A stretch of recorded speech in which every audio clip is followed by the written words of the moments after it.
Saudara-saudari yang terkasih dalam Kristus, jumpa kembali dalam Road to Emmaus hari ini Sabtu, 5 April 2025 perayaan St. Vincentius Ferrer, Imam dan Judul Siapakah Yesus?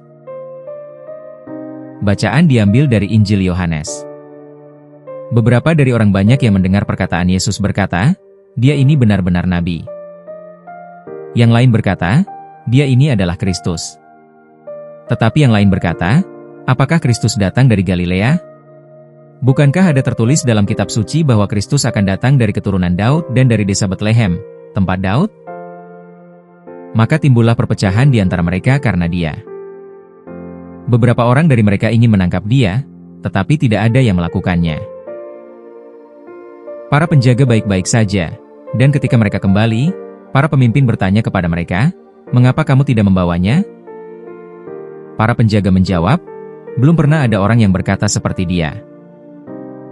Para pemimpin berkata kepada mereka, "Apakah kamu juga disesatkan? Adakah di antara pemimpin-pemimpin kita atau di antara orang-orang Farisi yang percaya kepadanya?" Tetapi orang banyak ini, yang tidak mengenal hukum Taurat, terkutuklah mereka. Nikodemus, yang adalah seorang dari mereka, yaitu seorang Farisi, berkata kepada mereka, "Apakah hukum kita menghakimi seseorang sebelum mendengarkan dia dan mengetahui apa yang dilakukannya?" Mereka menjawabnya, "Apakah kamu juga dari Galilea? Selidikilah dan lihatlah, bahwa tidak ada nabi yang muncul dari Galilea." Dan mereka pulang ke rumah masing-masing. Dalam Yohanes 7, 40-53, kita melihat reaksi beragam terhadap ajaran Yesus. Beberapa orang terpesona dan mengakuinya sebagai nabi, sementara yang lain meragukan asal-usulnya. Perdebatan ini mencerminkan tantangan yang dihadapi setiap pengikut Kristus. Bagaimana kita merespons panggilannya dalam hidup kita? Yesus datang bukan hanya untuk mengajar, tetapi untuk mengubah hidup kita. Dia adalah sumber kehidupan yang sejati, dan setiap orang yang mendengarkannya diundang untuk mengalami transformasi. Namun, seringkali kita terjebak dalam keraguan dan ketidakpastian, seperti para pemimpin agama yang skeptis.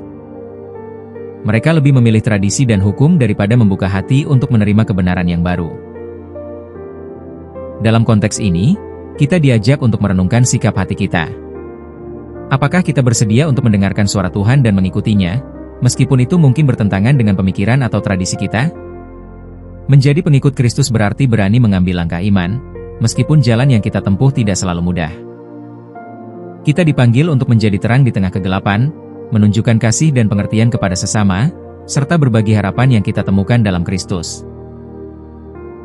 Ketika kita melihat bagaimana Yesus menghadapi penolakan dan skeptisisme, kita diingatkan bahwa pengikutnya juga akan menghadapi tantangan serupa. Namun, kita tidak sendirian. Roh Kudus menyertai kita, memberi kita kekuatan dan kebijaksanaan untuk tetap setia. Mari kita berkomitmen untuk menjadi pengikut yang penuh kasih, yang tidak hanya mendengarkan firman-Nya, tetapi juga menghidupinya dalam tindakan sehari-hari.